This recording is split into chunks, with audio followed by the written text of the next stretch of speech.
Hi, welcome to the new edition of Medicare with the Medicare Hat Lady.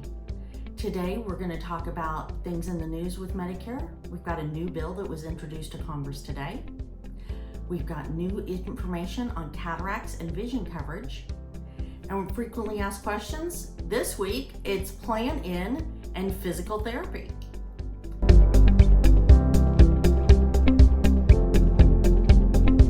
So starting from the top, a few weeks ago, the final rules for 2025 Medicare have been published in the Federal Register. It's 1,500 pages with lots of fun information about the Medicare prepayment plan, how biosimilars will work, how agents will be paid, and other fun stuff. I'm digging through it right now.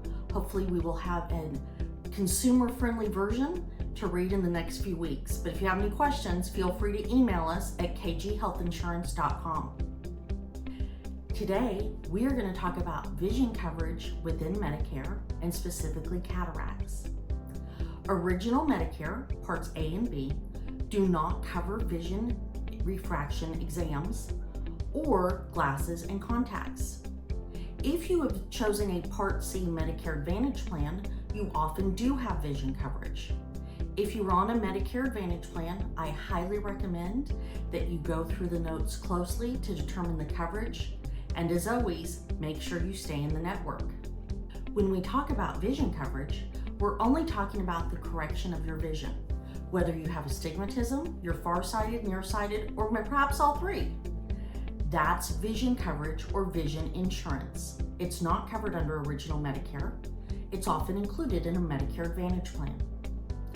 But if you have glaucoma, cataracts, macular degeneration, those things are covered under Part B as in boy with Original Medicare, and of course also covered under Medicare Advantage. When you have your cataracts removed, you will almost always get a new lens. If you get just a plain lens, that's covered under Medicare. If you get a lens to correct your farsighted, nearsighted, or astigmatism, that's not covered under Medicare. Jenny's helpful tips. Number one, if you've chosen Original Medicare with a supplement or without a supplement, and you need to see an eye doctor, I recommend that you use an ophthalmologist. Those are the MDs versus an optometrist. An ophthalmologist almost always accepts Original Medicare. Most of your exam will be covered, except for the part if you need your prescription for glasses or contacts. If you're getting your cataracts removed and you want to correct your vision, the vision correction lenses are not covered. If you're shocked at the sticker price, don't forget you can always ask, is there a less expensive option? And I just found it shocking how many of my clients have used that trick and saved thousands of dollars. So if you're getting your cataracts removed, don't forget the correction of your vision is not covered as part of cataract removal. And if you're not happy with how much it costs, there's nothing wrong with saying, is there a cheaper option? This week's frequently asked questions, I had a few about my wrist. Thanks everyone who asked. My wrist has graduated from a hard cast to a soft cast, and I am now allowed to stretch it every day, and hopefully we'll be able to walk my dog again soon without breaking my arm again. But I have started physical therapy, and since this question comes up quite a lot, I thought we would talk about Plan In and physical therapy. Physical therapy is covered by both Original Medicare and Medicare Advantage plans.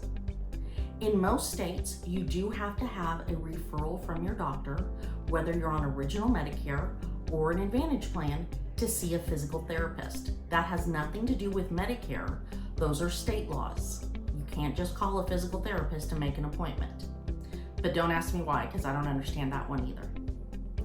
If you're on a Medicare Advantage plan, you will typically have a copay per visit when you see a physical, speech, or occupational therapist. If you're on Original Medicare Plan F, it would be covered at 100%. If you're on Original Medicare with Plan G, it will be covered at 100% after the $240 Part B deductible in 2024.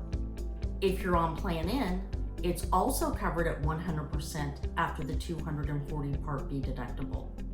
However, People with Plan N Medicare Supplement have an ID card that shows they have a $20 office visit copay and a $50 emergency room copay. The $20 office visit copay does not apply to physical therapy. It only applies to office visits with your physician or physician's assistant. However, a lot of times the people at a physical therapy office are confused and they think you owe a $20 copay. Medicare Hat Lady's helpful tips. Number one, you can go to our website where you will find the actual rules from Medicare.gov, and you can certainly take that with you when you go see a physical therapist. Number two, when they're calling to arrange your first visit, make sure you mention that you have original Medicare with a supplement, not an Advantage plan, and you do not have a visit copay for physical therapy. If those two don't work, your next option is this. When you go, if the person at the front desk at the physical therapy office insists on collecting the $20, I would recommend that you pay the $20, but let them know you're expecting a refund at your next visit because Plan N does not have a $20 office visit copay for physical therapy. That's it for this week. Don't forget what the Medicare Hat Lady says. If the person you're talking to doesn't talk about both Medicare Advantage plans and Medicare Supplement plans, you're talking to the wrong person. You should have all your options. See you next week.